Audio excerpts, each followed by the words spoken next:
பொறியியல் கல்லூரி மற்றும் பயிற்சி மையத்தை போலூர் தொகுதியில் அளித்திட வேண்டும் என்று தாழ்மையுடன் கேட்டுக்கொள்கிறேன். குறிப்பாக போலூர் தொகுதியில் கரும்பு விவசாயம் மெல்ல மெல்ல அழிந்து வருகிறது. கடந்த திமுக ஆட்சியில் கரும்பு விவசாயத்தையும் கரும்பு விவசாயிகளையும் கண்டு கொள்ளாமல் விட்டது விளைவு தனியார் தரணி சர்க்கரை ஆலை.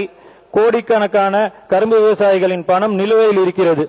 இந்த கரும்பு விவசாயிகள் நலனை கருத்தில் கொண்டு கரும்பு சாகுபடி மேம்பாட்டு திட்டத்திற்கு வேளாண் பட்ஜெட்டில் 9 கோடி ரூபாய் ஒதுக்கப்பட்டிருப்பதற்கு நான் நன்றி சொல்ல கடமைப்பட்டிருக்கிறேன்.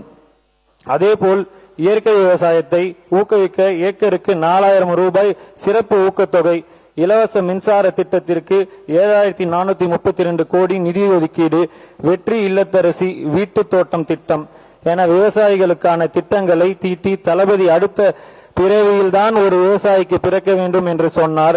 ஆனால் இப்படி விவசாயிகளுக்கு சிறப்பான பட்ஜெட்டை கொடுத்து ஒவ்வொரு விவசாய குடும்பத்திலும் மகனாக பிறந்தார் என்றாலும் மிகையல்ல. கடந்த நாட்களில் பட்ஜெட் குறித்தான விவாதத்தின் போது திருவண்ணாமலை மாவட்டத்தை சார்ந்த சட்டமன்ற உறுப்பினர்கள் விவசாயிகளுக்காக உழைத்ததாக கூறி வானத்தை வளைத்தோம், மின்னலை வீங்கினோம் என்றெல்லாம் பாட்டு பாடினார். கடந்த ஆட்சியின் முடிவில்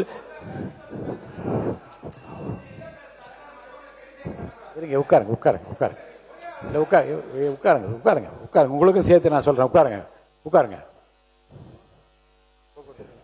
மாண்பு போக்குவரத்துறை அமைச்சர் அவர்கள், அவங்க மாண்புமிகு சட்டமன்ற உறுப்பினர் வசந்தம் கார்த்திகேயன் அவர்கள் பேசுவதை விட கண்ணியமாகவும் கண்ணி பேச்சு பேசிட்டு இருக்கான்னு தெரிவிச்சுக்கிறேன். சொல்லியாச்சு. நீங்க ஒரு 4 நிமிடம் தான் பேசுவதாக சொன்னீர்கள்.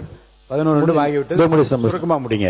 கடந்த ஆட்சியின் முடிவில் திருவண்ணாமலை மாவட்டத்திற்கு உட்பட்ட 11,553 விவசாயிகளிடம் NCCF நிறுவனம் மூலம் நெல் கொள்முதல் செய்யப்பட்டிருந்தது. 239 கோடியே 27,82,091 ரூபாய் 3 மாதங்களுக்கு மேலாக நிலுவையில் இருந்தது. இதற்கு கடந்த திமுக ஆட்சியில் எவ்வித நடவடிக்கையும் எடுக்கவில்லை. ஆனால் தமிழக வெற்றி கழகத்தின் தளபதி அவர்கள் ஆட்சி அமைத்த திருவண்ணாமலை மாவட்டத்தில் நான் போலூர் சட்டமன்ற உறுப்பினராக இருந்தாலும் விவசாயிகளின் ஜீவாதார பிரச்சனை என்பதால் மாவட்டம் முழுவதும் விவசாயிகளை காக்க வேண்டும் என்ற நோக்கத்தோடு மாண்புமிகு முதலமைச்சர் தளபதி அவர்களின் கவனத்திற்கு கொண்டு சென்றேன். உடனடியாக உணவுத்துறை மற்றும் வேளாண் துறை அமைச்சருக்கு ஆணையிட்டு 15 நாட்களில் விவசாயிகளின் 239.27 கோடி ரூபாய் பணத்தை ஒன்றிய அரசிடம் இருந்து மாண்புமிகு முதலமைச்சர் அவர்கள் பெற்று தந்தார் என்பதை இந்த மாமன்றத்தில் பதிவு செய்ய கடமைப்பட்டிருக்கிறேன். இந்த அரசு விவசாயிகளுக்கான அரசு. நம் முதலமைச்சர் விவசாயிகளுக்கானவர். இதன் மூலம் நிறுவனமாகியுள்ளது. மாண்புமிகு பேரவைத் தலைவர் அவர்களே, எனது போலூர் சட்டமன்ற தொகுதி விவசாய பூமி. விவசாயத்தை மட்டும் நம்பி ஏராளமான விவசாயிகள் உள்ளனர்.